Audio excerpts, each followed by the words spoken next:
Okay, so anyway, let's do cytology, okay? The joke will make sense later on with you, so we'll revisit that joke later on. All right, so some basics. We'll get into all the functions of the cell as we go along. This is just an overview of that. It's the basic unit of life. It's going to help protect and support things. It's going to have some sort of movement. Some of them will have movement, like a little flagellum with a sperm, so to say. You're going to have some communication. Cells going to produce and receive electrical or chemical signals from other things. And it's going to tell that cell what to do inside. We're going to have metabolism going on. Energy is going to be produced, ATP. And we're also going to, I know we're not going to get into the inheritance, but we'll do that tomorrow. I know that definitely we're not going to get to that, genetics and stuff like that, okay? So each cell is going to contain DNA. We'll talk about DNA, but actually if you know about Punnett squares, we'll deal with that tomorrow, okay? So this is a run-of-the-mill kind of cell. There's this big thing in here called the nucleus, and it's going to control everything that's inside the cell. These little orange things over here that have like these undulating folds in here, these are mitochondria. This is what's going to actually make ATP, energy. And there's a bunch of other stuff here. We're going to get into all this. But I don't want you to think that cells only look like this. They could look like this too. See, it's a different shape. Connected to other two cells on either side. There might be certain things, bumps up here, then there's no connection up there. Cells could be very flat, we call them squamous. They could be hexagonal in shape, like a stop sign. They could be square, they could look like a Smarties candies, they could be like balls, they could be long, they could be star-shaped, football shaped, or very, very long. So cells take on a lot of different sizes and shapes. Even these over here are like amoeboid. Even though they're balls, they do change shape on their own, and we'll talk about those later on. So cells can take on a lot of different sizes and shapes, okay? But before we do that, let's talk about the cell itself. Let's talk about the cell membrane.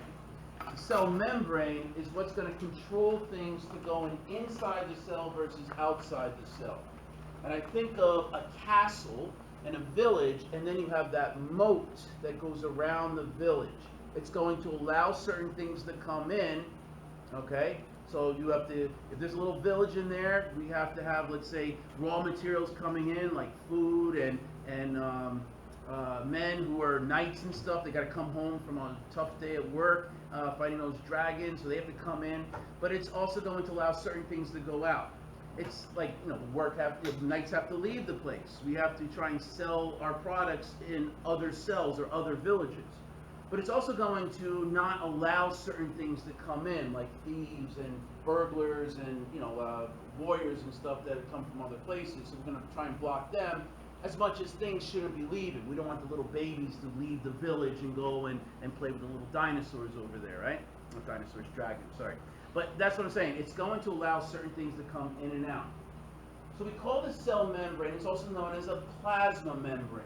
Okay, it's going to divide stuff that's inside the cell, intracellular fluid, and things that are outside the cell, extracellular fluid. And it's known as a semi-permeable membrane, meaning it's going to, as I just explained to you, allow certain things to come in and allow certain things to go out and vice versa. So we got to take a closer look at this cell membrane to see why it does that. So before we go into that, there's something called a membrane potential. A membrane potential, we have a charge outside the cell and a charge inside the cell. And they're not equal. If it was -5 outside and +5 inside, you got a net of 0. There's no charge there. 0 is not a charge. So there's going to be something more outside, something less inside, and vice versa. That difference at rest is what we call a membrane potential, because it has the potential of becoming 0, but it's not there yet. Okay? And that's what the key is when we get into a few weeks from now. We're going to talk about an action potential. Okay? It's more positive outside the cell and more negative inside the cell. And that's going to be a driving force to allow the electrical current to come inside or outside. We'll get into that later. Every cell membrane looks the same. Okay? On the outside, it looks the same. If I told you to come to my house and every house on my street was all green, there was a pine tree in front, and they all had a white picket fence, you won't know what house mine is. So we're going to put little markers on it. We'll put a windmill in front of houses. We'll put a brown picket fence there. We'll put a number on it like 22. That's what these cell membranes have, so we can tell the difference between one cell and another. They have something called glycocalyx, little markers to help certain electrical signals or chemical signals try and find that particular cell. It looks for that. And these glycocalyxes, they actually are made up of either glycoproteins, glyco meaning carbohydrates or sugars, proteins meaning proteins, or they can be made of glycolipids, which is, again, carbohydrates and fats. You'll get to know these when you do the chemistry, okay? But I'm not going to go into heavy about what carbohydrates are and stuff. You'll get that all in the chemistry when you look at that video, okay? Now, this is what a phospholipid looks like. This is a particle of a membrane, and it's called a phospholipid.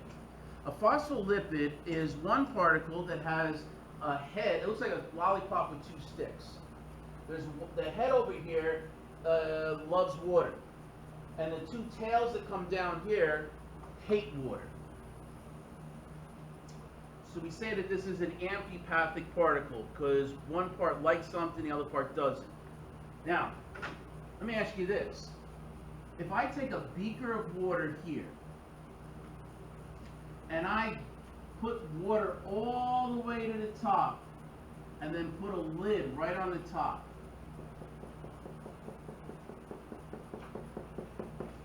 and there is no air in there whatsoever. If I turn it on its side, I turn it upside down, it doesn't matter. This water is touching down here, the water is touching up there. The water is touching on the sides. There is no air in there. And then I put in one particle, one phospholipid in there. What will that phospholipid do when I drop it in the water?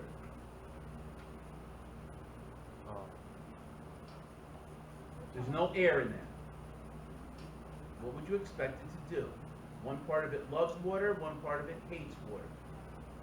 Probably the part that likes water would attract to the water. But there's water all in there. Water on it. What would you expect it to do? Go what? I didn't hear. You might have got it, that's why. Who said it goes where? Who said something? Go crazy. Yeah, go crazy. It absolutely will. This thing can't find a stable spot and it's going to move all over here. It's going to swarm all over here. It can't find a stable spot. That's what it will do. Now, if I put 10 of those phospholipids in there, what will it do? Connect how? The hydrophobic ends will connect to each other, and then the hydrophobic ends will go out. What will happen is this.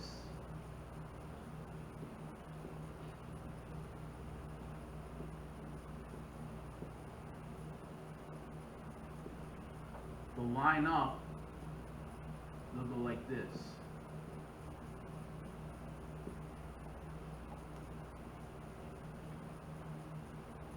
The water will be over here, the water will be over here. These tails hate water. They're going to protect themselves away from the water. I mean, in actuality, they'll go all the way around, though.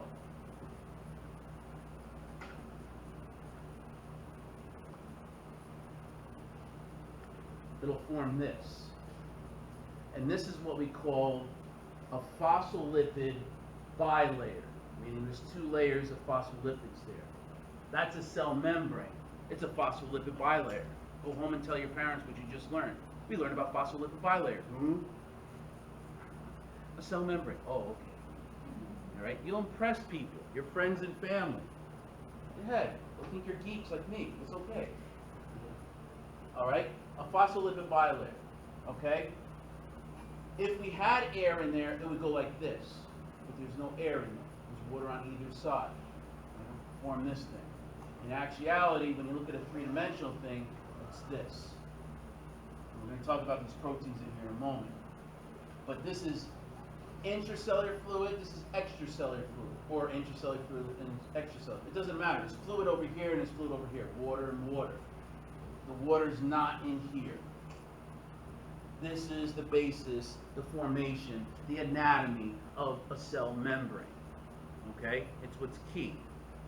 Okay?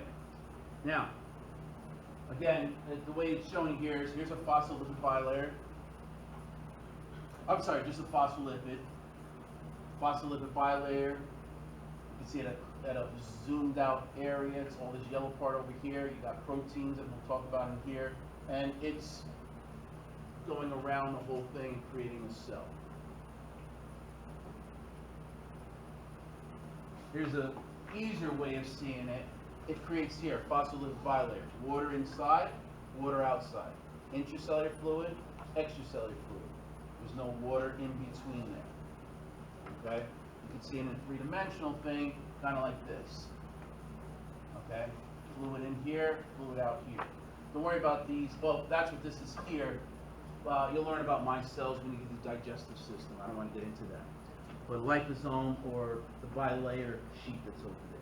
So you see how it forms. Okay, and that's another close-up of it also.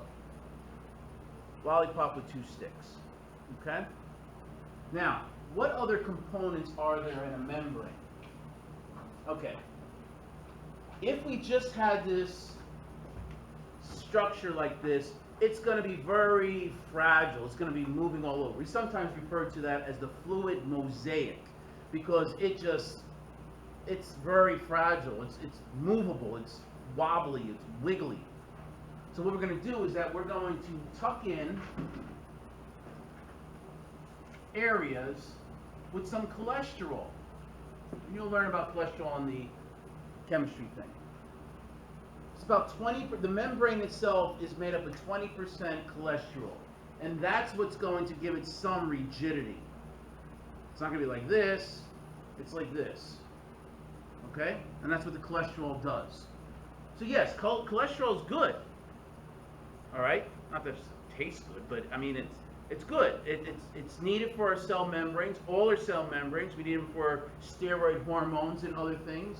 You just don't need an obnoxious amount of cholesterol. Your body makes cholesterol and reuses cholesterol. You don't need the extra amount of cholesterol coming into your body from all the foods. Okay? But cholesterol gives a lot of foods taste. So that's why they put cholesterol in a lot of foods. Okay? Otherwise you'll never buy their brands, and big companies don't like that for some reason. Okay? We also have inside the membranes proteins. With integral proteins, that's proteins that actually will go through the entire length. And we have different reasons why we have these proteins in there. We'll talk about those in a little bit. So they go through the entire length. Okay? Sometimes these proteins have a little channel, a little hole in it.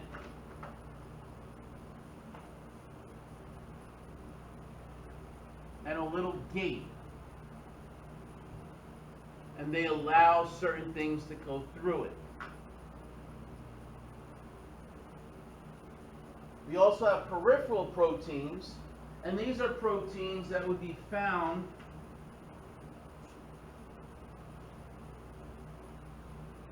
like halfway through here. So let me erase some of this.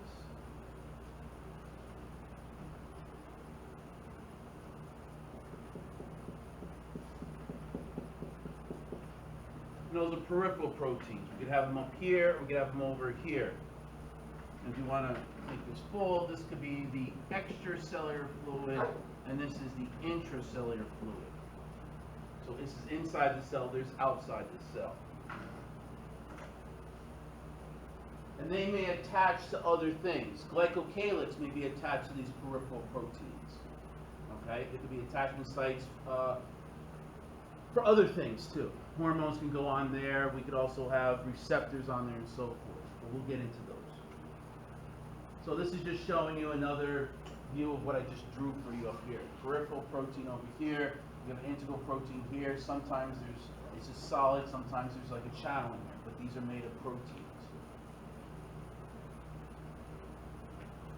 Okay. So the membrane structure. Now we throw in all these things, and that's what it is. Here's the yellow cholesterol that's in there. Integral proteins in there. Peripheral proteins are down here on the side. Glycocalyx is coming off of some of these. All right, so we're building on this thing. So we have 6 functions. Let's talk about these proteins. There's 6 functions, general functions of the proteins that are found in the membranes. Okay? They can act as receptors. There's our lollipops with the 2 sticks, right? You see it now? Here's our protein. This protein might just stay there, and there's going to be like a lock and key. Maybe this chemical can only go where this is. That key has to fit like a lock and key, and it fits right in here. It's a receptor. Maybe this comes down here, changes its shape a little bit, and it tells inside the cell what to do, because this kind of pushed the button, okay? So some proteins in the membranes could be utilized as receptors for other things. A ligand is any structure that is going to fit inside the keyhole. Okay? So this is the ligand, and a ligand can be made up of protein, could be a lipid, could be a chemical, could be a lot of different things. But a ligand is the key. The receptor site is the keyhole, and they have to fit like a lock and key. Otherwise, that is not going to do anything in there. You take a key to this room. If it's not the right key, you're not going to open up the door. Okay? Again, for receptor sites, they may, let's say this structure here has to fit into this receptor site here. When it does, it might open up the doors, like over here. Just the way a lock or a key would do for this room. You put the key in, it allows you to open up the door. Maybe this one over here is not going to open up a door, but it turns on the light inside. There has to be a connection. There has to be a connection, and it has to be like a lock and key. It has to fit.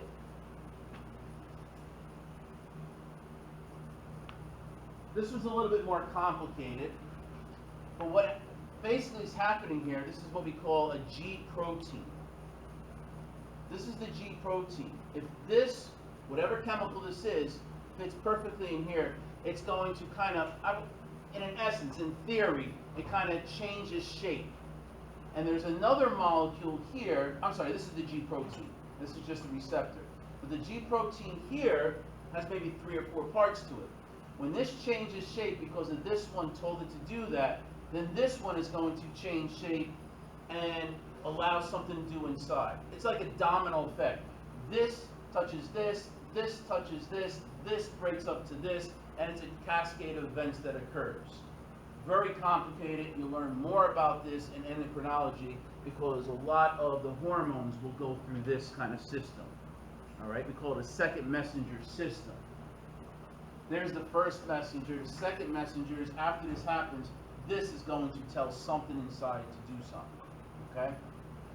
So hormones do it this way. And the reason why I want to mention it now is because 60% of the medications that are out there in the world are all based on this.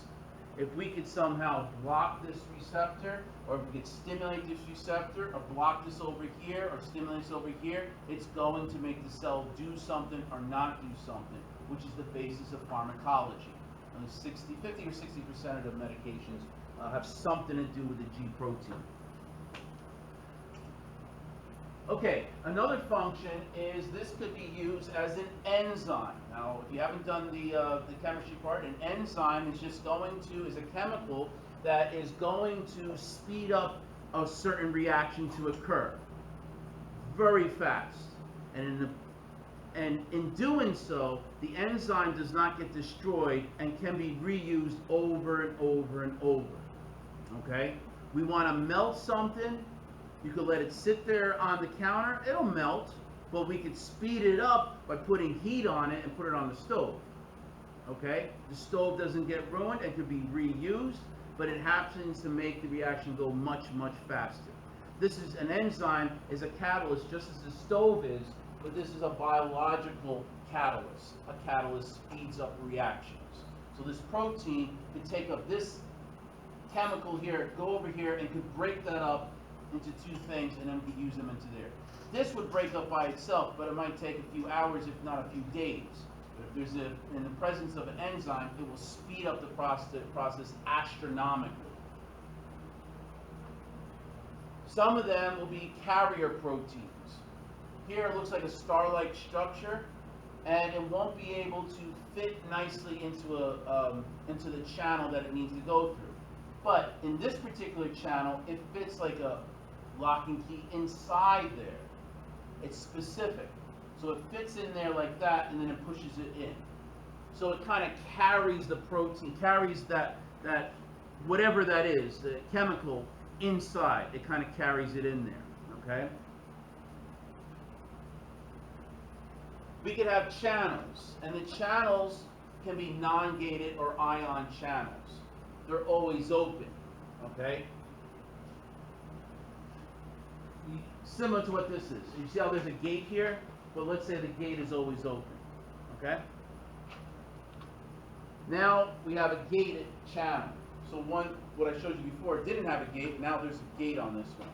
And it could be open or closed. In this case on the board here, it's showing that they're open.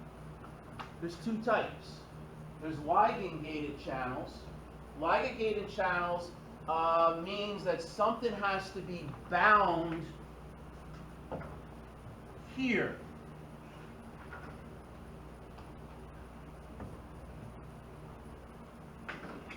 And maybe when something binds to this channel over here, then the gate is going to open. The door is locked, but you got to put in a key, turn it, and then it opens. That's what this is. Ligand-gated channel. We could also have a voltage-gated channel. When the volt is very high on there, it will open up. You know how sometimes maybe doors, they'll open up when you push in a little keypad, and it makes you don't know what's going on, but inside there makes the connection, the volt being very high, and that actually opens up the door. So you could have a key, an old-fashioned kind of key, and open it up, so something can bind to it and open it up, or the charge could actually open it up. If it becomes very positive over here or negative over here, that's enough to open up the gate.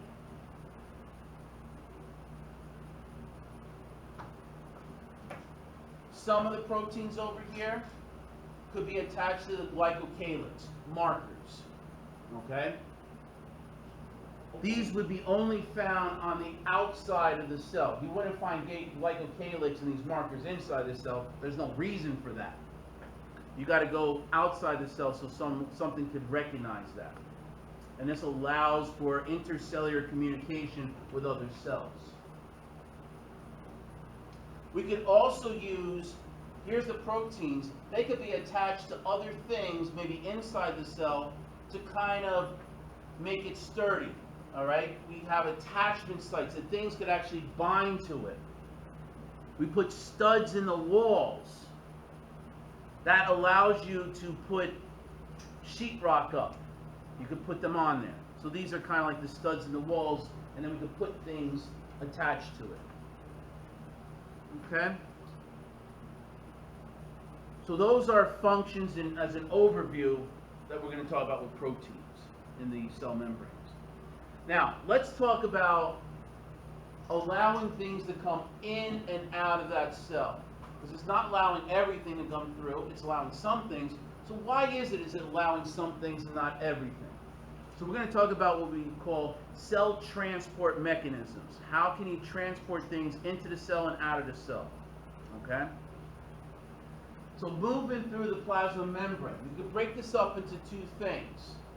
It either is going to need no assistance at all and is able to do that naturally. The gates are open, they'll just come in.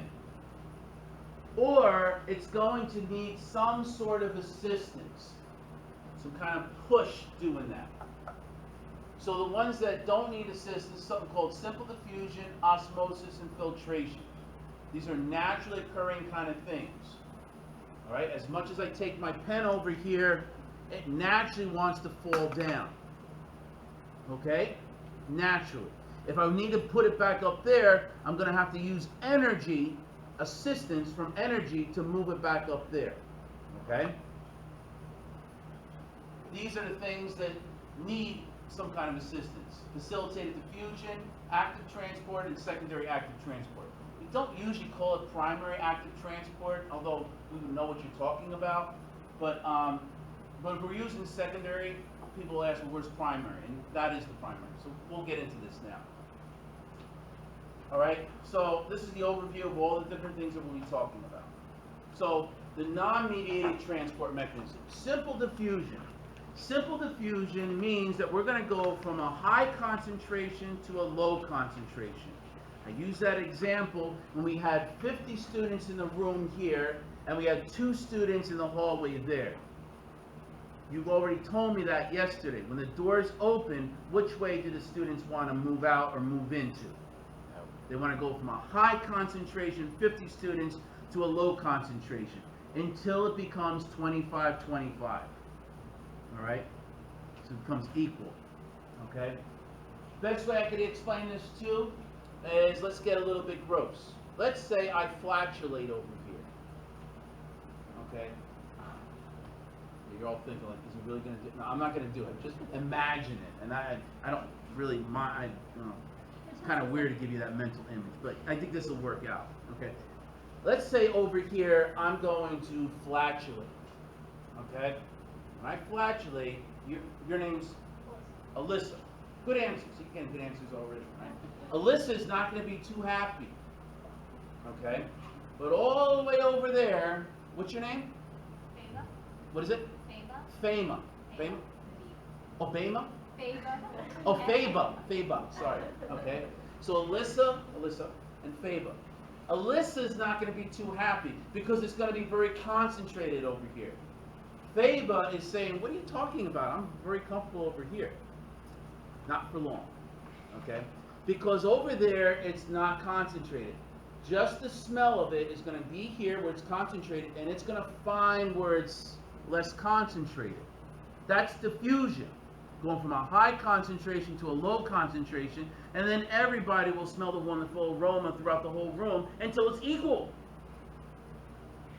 But soon after that, you don't smell it anymore. You just get immune to it. And we'll talk about that when we get in the nervous system. Why, let's say, homeless people, they don't really smell themselves anymore. They get immune to it. But you sure as hell, how could they not smell it? That kind of thing. So we'll get into that when we get into the nervous system. That's another subject. I don't even know why I threw that in there, but that's what's happening. Okay, so it's going to go from a high concentration to a low concentration. And it could be things like ionic charges. If there's 400 plus charges here and 2 plus charges over there, the positive charge is going to go out there. So it doesn't matter if we're talking about organic substances or ionic charges. As long as the membrane is going to allow that substance to go through. I mean, if there's a brick wall here, Faba will not smell it at all. See what I mean? But if there's a screen, she's going to smell it. Okay? So don't worry. Everyone will get the smell. All right? Now, one other thing I want to mention, water-soluble stuff. Keep in mind that these orange things, these lollipops with 2 sticks, likes water on the heads, but hates water in the middle. So what happens here is water-soluble stuff, if this is a water-soluble thing,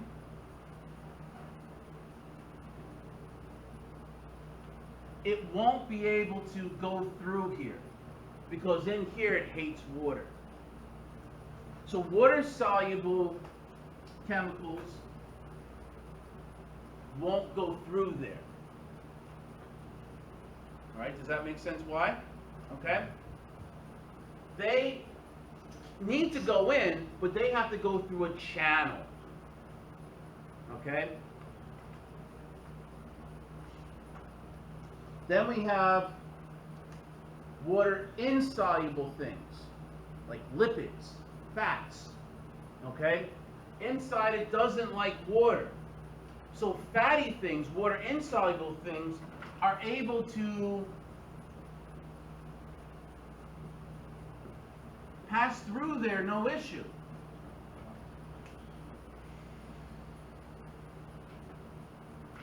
If it's a water soluble thing and it's rather small, it may still get through. If it's a lipid soluble thing but rather big, it won't go through. So that's why I put water soluble and larger ligands, they can't get through there. Water insoluble and smaller ligands will be able to get through. Think of this as like the Hudson River between New Jersey and New York. All right, certain things can go through that water to the other side. Boats, submarines, right? Those are your fat substances that can do that. But cars, motorcycles, going to have a problem. They have to go through a tunnel. They can get to the other side, but they have to go through a tunnel. Okay? Or a bridge, but we'll use tunnels. Okay? Going from a high concentration to a low, it may pass through here. From a high concentration to a low, it's water soluble, it has to go through a channel. Not bad? You put a pill in water, it's going to be very concentrated, and it will disperse all through here until it becomes equal. From a high concentration to a low concentration. That's how gas exchange works. Okay, this is inside your lung. You breathe in a lot of oxygen, a high concentration of oxygen, in your blood vessels because it just left your cells. There's low concentration there. So it's just simple diffusion. It's going to go from a high concentration to a low concentration. And carbon dioxide is very high in your blood vessels, but very low that you're breathing in. It's going to go from a high concentration to a low concentration, and you blow off the CO2. Okay? Question about diffusion? Okay. Osmosis. Osmosis is diffusion. Don't get confused with it. It's not another thing. It's just going from a high concentration to a low, just the way we saw it. The only thing is, diffusion could be anything. Could be paper balls, could be kitchen sinks, could be people, could be ions, could be anything. Osmosis is specifically water molecules. That's it. And it's going to go from a high concentration of water molecules to a low concentration of water molecules. Okay? Now, there are certain channels that the water molecules have to go through. They're called aquaporins. They're water channels. Whoops, sorry. Okay? And it's going to go from a high concentration to a low. These channels are always open. So osmosis, two ways that it can go. It can go through these aquaporins, which happens much quicker, but the phenomenon is, for some reason, water can also pass through here, not very well, but they can pass through here also. It's a phenomenon that we still don't understand. Okay? But it's not very efficient. That's why we have these aquaporins that happen much quicker. Okay? So you have these aquaporins, here's your water molecules, most of it's going here, occasionally they'll go through the phospholipid itself. A phenomenon we're not too understanding too much. Okay? Questions about that one? Alright. Now, let's talk about solutions. Here's some definitions. Solute, solvent, and solution. My best example is lemonade. Water is the solvent. The crystals, you're going to make crystal light lemonade, right? The crystals are the solutes. When you mix it all together, you got a solution. Okay? Our natural solvent in our body is water. Now, let's talk about hypotonic, hypertonic, and isotonic. Hypotonic is that